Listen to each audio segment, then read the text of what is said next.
Newark, New Jersey, a city just 24 square miles wide, has seen it all: cultural richness, racial tension, and a history of gang violence that runs deep. From its early roots to the explosive rise of crews like SMM and the Grape Street Crips, this is the raw, unfiltered story of how the streets of Newark became a battleground. Despite Newark's small size, it's home to nearly 273,000 people, making it the biggest and most diverse city in New Jersey. You'll find folks from all over: Black, white, Hispanic, Asian, African, and Middle Eastern communities, all living side by side and sharing the same streets. Now, the name Newark has a couple of origin stories. Some say it came from a town in England called Newark-on-Trent, since the city's first pastor, Abraham Pearson, had ties there. But others believe he meant it as New Ark, like a fresh start, a new covenant with God. Early settlers even saw their work in this new land as their new work, with a higher purpose. Over time, it just got shortened to Newark.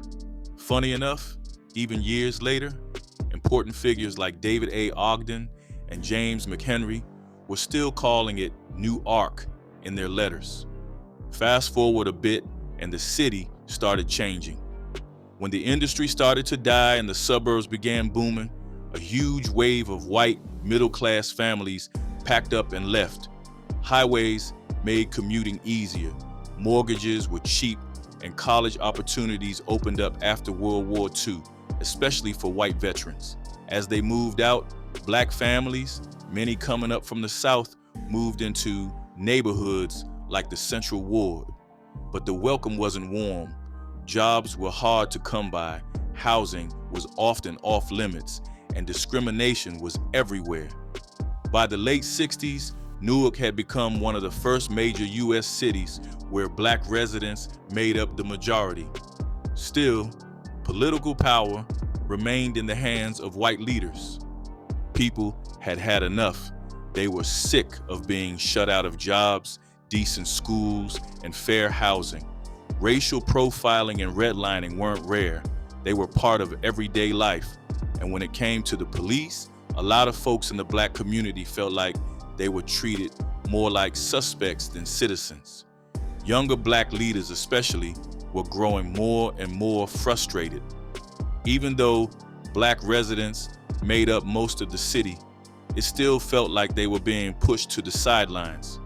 Mayor Hugh J. Addonizio, who, by the way, was Newark's last white mayor, wasn't exactly helping.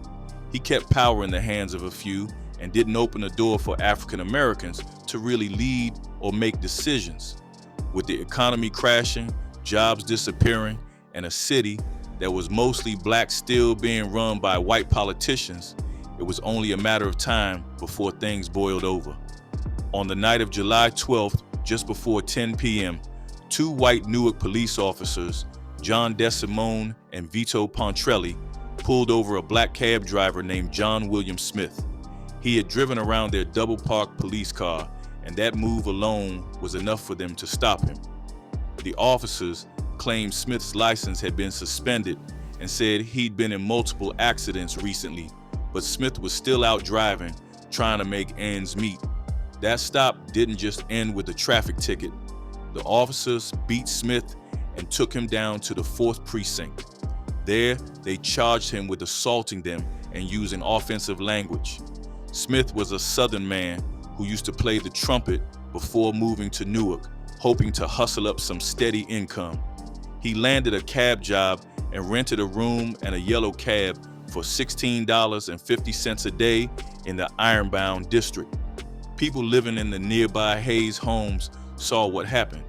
They watched Smith being dragged into the station, barely able to walk. Word spread fast. Rumors claimed Smith had been beaten to death in police custody. That's all it took for a crowd to form outside the station. From there, the details get a little messy. Some say it was the crowd who threw the first rocks, shattering windows. Others say the police came out first, wearing riot gear, ready to crack down, and then the crowd responded with bricks and bottles. Either way, tensions exploded. Someone who witnessed the arrest reached out to members of CORE, the United Freedom Party, and the Newark Community Union Project. They were granted access to see Smith in custody, and once they saw his injuries, they pushed to get him transferred to Beth Israel Hospital. That move was allowed. Meanwhile, reports came in that several officers were injured by rocks. Protesters started heading to City Hall. After midnight, false alarms had fire trucks speeding through a 6-block stretch on Belmont Avenue. Then looting began. Liquor stores were hit first, windows shattered, and merchandise pulled out onto the sidewalks. Newark's mayor, Hugh Addonizio, didn't seem too shaken at first, but on July 13th, he met with community leaders. They had 3 demands: suspend the officers who arrested Smith, launch an investigation, and promote a black lieutenant to captain. The mayor said he needed 2 days to think it over. But after visiting the Central Ward, he realized the city didn't have 2 days. By midnight the next day, the chaos had already spread into nearby neighborhoods. The situation was so out of control, officers were told to shoot if they had to. Then, at 2:20 in the morning, the mayor finally called for backup. First, the state police showed up. Not long after, the National Guard rolled in, thousands of them. By the time the sun came up, 3 people were dead. One was a mother, killed while searching for her child. Another was a man who tried to surrender, but was gunned down anyway. A third was shot while running from a store. Things got even worse when officers opened fire on the bottom floor of a building, saying they were after a sniper on the top floors. But instead, they ended up killing several men and then looted their bodies. By day 6, Newark looked like a war zone. Riots had swallowed entire neighborhoods. Looting, violence, fires, everywhere. Over 700 people were hurt: civilians, cops, firefighters, and even military. More than 1,500 people were arrested in the chaos. Property damage shot past $10 million. And the ripple effects were real. White families packed up and left. By the time the decade closed out, close to 100,000 had moved away. Unlike cities like LA or Chicago, where gangs had been around for generations, Newark came into the gang scene later. It wasn't until the late 90s that officials even confirmed gangs were operating there, but once they took root, they grew fast. These days, names like the Bloods, Crips, Almighty Latin King, and Queen Nation, and Nietas hold weight in the streets. And just like in other cities, those big names are broken down into smaller sets doing their own thing. In Newark, there isn't a part of the city untouched by gang presence. Turf is everywhere, and the crimes aren't limited to one type. Gang members are involved in anything from shootings to drug deals to robberies. Most of the gangs are loosely organized, but that doesn't mean they're not dangerous. Some members are deep in it, fully committed to the life, and the impact is real. Over the past 5 years, more than a third of Newark's murders were tied back to gang activity, but there's one name that echoes a little louder than the rest. Sex Money Murda, also known as SMM, or sometimes just Murda, is one of those names that's been ringing out on the East Coast streets for years. It started in the Soundview section of the Bronx, New York, and it's more than just a gang. It became a movement tied directly to the Bloods, specifically the United Blood Nation. The roots trace back to Peter Rawlik, better known in the streets as Pistol Pete. Born around 1974, he was already knee-deep in the Bronx scene before doing time on Rikers Island. That's where things shifted. While locked up, Pete crossed paths with leadership from the United Blood Nation, a group that itself was born behind those same prison walls. That's when Sex Money Murda officially linked up and became one of the original sets under the UBN umbrella. Back in Soundview, Pete's crew was already making waves. He had Greg Stone, better known as Grog, repping Soundview houses, and Xavier, aka X, holding it down from the Bronx River houses. Together, they helped Sex Money Murda carve out their territory in the Bronx. But Pistol Pete's rise wasn't quiet. It came with serious heat. By November 2000, he was hit with a life sentence tied to 7 murders. The feds didn't take any chances. Even though he kept his nose clean behind bars, they had him on lockdown in Florence under some of the tightest conditions out there. He couldn't talk to anyone without the government listening in. Prosecutors believed his word still carried weight, that one call from Pete could set things in motion. As the years passed, sex money murder spread fast. They were deep in the South Bronx, then started popping up all over eastern Brooklyn, in places like Bed-Stuy, Crown Heights, East New York, and Brownsville. Out on Long Island, Roosevelt became a hotbed, with some movement in Hempstead too. Then came the Jersey chapter. In summer of 2004, Tommy Thompson kicked things off in Jersey City. It didn't take long before the heat came. That Halloween, he got slapped with an 18-count federal indictment. Racketeering, substances, robbery, shootings, you name it. By July 2005, he pled guilty and admitted to ordering hits, taking part in assaults, and even green-lighting the murder of someone he thought was snitching. Fast forward to 2017, and the state made it official. Sex money. Murder was ranked as one of South Jersey's top threats. But they weren't the only set ranked as top threats. Now, the Grape Street Crips, who've gone by a few different names over the years, is a mostly black street gang based right in the heart of Watts, a neighborhood in southeast LA. Their home turf, the Jordan Downs Projects, one of the most well-known public housing complexes in the city. To understand how they came to be, you have to go back to the 1970s. At that time, the area was known as Watts Barrio Grape, a neighborhood with both black and Mexican members rolling together. But by 1973, a split started to form. The black members decided to branch off and started calling themselves the Jordan Down Crips, with a man named Pee Wee seen as the one who got it all going. Just a few years later, around 1976, under the leadership of Kenneth Crow Day, the group rebranded again and became the Grape Street Crips. Even after the split, the relationship between the black and Mexican members stayed solid. Through the late 70s and into the 80s, they were close allies. The Mexican side began calling themselves Southside Watts Barrio Grape Street, while the black members took on names like Eastside Watts Barrio Grape or simply Eastside Grape Street Crips. By 1986 or 1987, a younger wave came in. These were the Eastside Watts Baby Lock Crips, black youth, mostly from the Jordan Downs projects, who started using that name to mark their generation.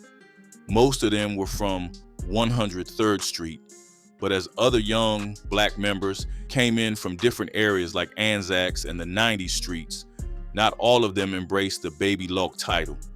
Over time, the connection to WVG began to fade for the newer black members.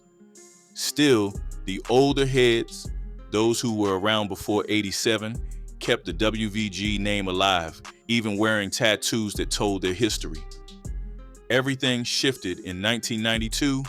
That's when most Mexican gangs in LA came together under the Serranos banner, largely influenced by the Mexican mafia. That move drove a wedge between black and Mexican gangs, straining relationships that had been solid for decades. Meanwhile, over on the East Coast, the Grape Street name was taking on a life of its own. In Newark, New Jersey, the Grape Street Crips became one of the most feared and violent gangs in the city. They weren't just making noise, they were moving serious weight, flooding the streets with heroin, cocaine, and crack.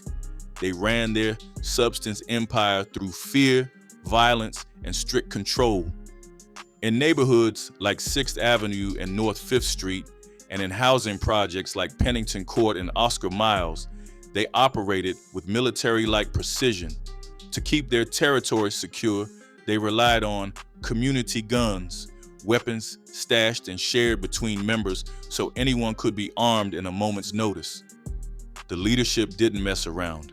If they felt disrespected, or even just suspected someone was working with the cops, they struck back fast. Snitches were marked. Intimidation was their go-to, and they weren't afraid to make examples out of people. One especially chilling moment came in late 2013. A high-ranking member went on social media and straight up called out someone who had helped police in a murder case. Just days later, Grape Street members tracked that person down and shot them multiple times. The victim barely made it out alive, but the message, crystal clear. If you crossed the Grape Street Crips, there'd be consequences. But violence wasn't just old school in Newark. It had evolved and it had gone viral. Tyler Shorter, better known on the streets as Money Bags or just Bags, and Amir Canty, who went by Blast, weren't just hanging around with some local crew. They were connected to Sex, Money, Murder, or SMM for short, a street gang with serious roots and a loud presence, both on the block and all over social media. If you knew what to look for, you could spot SMM members without much effort. They made sure of that. Social media was their stage. Facebook, Instagram, wherever they could post, they let it be known. They'd throw up gang signs, rock specific clothes, and flood their pages with colors and emojis that spoke their language. Red was their trademark. You'd see it in everything. Dyed hair, red bandanas, red sneakers, even down to the belts. And then there was green too, a nod to slime, a term born out of Atlanta from a popular SMM rapper. Together, red and green told you exactly who they were. Law enforcement had been watching all this unfold online, selfies throwing up signs, group photos dripping in red, and stories hyping up the power of the SMM name. Tyler and Amir, along with others tied to the set, weren't just repping for show. They used drill music and posts to intimidate rivals and flaunt their lifestyle, turning social media into a tool of fear and flex. SMM had their hands in just about everything, dealing in the neighborhoods they ran, pulling off all kinds of scams and fraud, moving stolen goods across state lines, even running prostitution. Violence wasn't just part of the game, it was part of their identity. If there was beef with another gang, it didn't stay quiet for long. It hit the streets fast. Their main stomping grounds were the Bradley Court housing complex in Newark, New Jersey, known to locals as the Bradley Court Projects, or just BCP. That's near Northmont Avenue and Tremont Avenue. The crew there went by M Block, short for Mun Block, but they weren't the only ones in the area. Just a few blocks over, another gang was claiming space, G Block.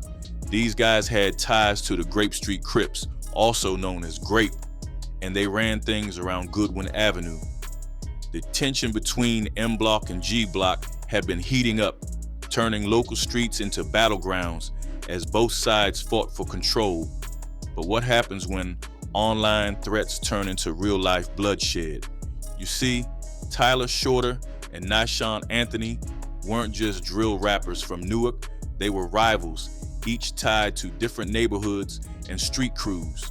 Shorter repped his set while Anthony stood behind the Grape Street Crips and G Block.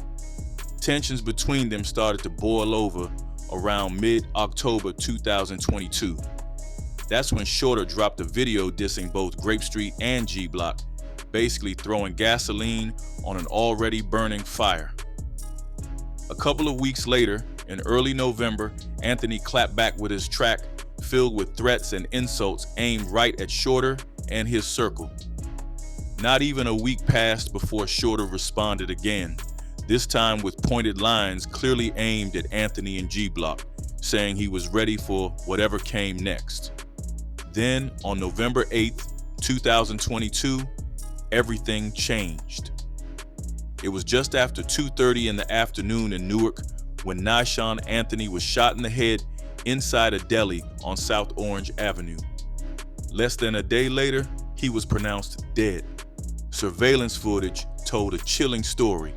Shorter showed up at the deli dressed in all black, wearing a mask and gray sneakers. He bought a cigar, but kept eyeing the back of the store where Anthony stood near a security screen. At one point, Shorter stepped outside. A black BMW, later found to be stolen, pulled up. He talked to the people inside, then pulled a gun and walked back into the deli. Seconds later, shots rang out. Anthony was hit, and Shorter ran back to the car, hopping into the back seat before the BMW peeled off down the street. Later that same day, just after 4 p.m., the BMW was found burned out on Riverside Avenue, a known dumping spot. Surveillance cameras caught Canty, who turned out to be the driver, parking the car and trying to set it on fire with another person. Both of them ran off on foot, and fingerprints left behind tied Canty to the scene. But that's not where it ends. Turns out, the New Jersey State Police had been watching that same BMW even before the shooting. It had been stolen from Passaic just 2 days earlier, and they had secretly put a GPS tracker on it. Phone records placed Canty's phone right near where the car was stolen. That same BMW after the murder popped up in Great Neck, New York, involved in attempted carjackings. And guess who was nearby? The same phones linked to Shorter and Canty. Before the shooting, the BMW was seen at a tire shop on South Orange Avenue, not far from BCP territory. Surveillance footage showed all 4 suspects, including Shorter and Canty, hanging around outside. Shorter wore the same outfit seen during the shooting, and Canty, who was driving, matched what he wore when the BMW was set on fire. At one point, Canty took off the license plate while everyone else stood around, looking at their phones. Shortly after, Shorter waved someone over who got in the back of the car. At 2:32 p.m., they left the shop. 6 minutes later, Nyshawn Anthony was shot. Phone data confirmed it. Both Shorter's and Canty's phones pinged near the tire shop before the murder, and then again, right at the crime scene when the shooting went down. They also showed up near the botched carjacking in Great Neck. And that BMW, the GPS showed it was in sync with both their phones all day, before the murder, during it, and even when the car was set on fire. Eventually, authorities charged Tyler Shorter and Amir Canty with conspiracy to commit murder for their gang, and using a gun during a violent crime. Their first court appearance was on October 25, 2023 in Newark, where they were denied bond. If convicted, both are facing life behind bars or even the death penalty. Appreciate you watching. If you liked it, hit that like button and make sure to subscribe for more.